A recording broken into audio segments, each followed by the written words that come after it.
This video is going to discuss seating a final Procera Zirconia bridge. And the reason this is unique is because of the copings. This particular bridge is multi-unit on the anterior two, and it is direct to implant on the distal, on the posterior two.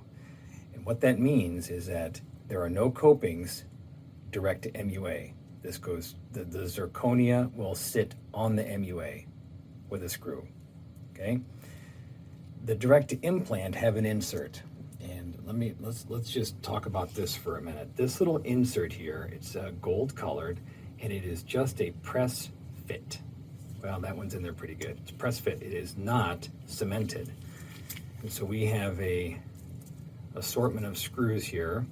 The long screws go with the posterior coping.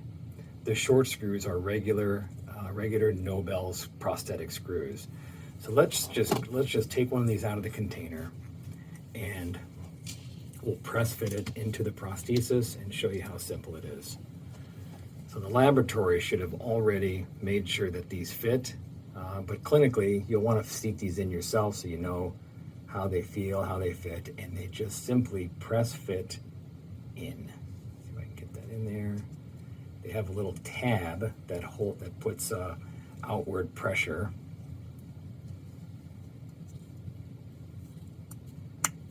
There we go, like that.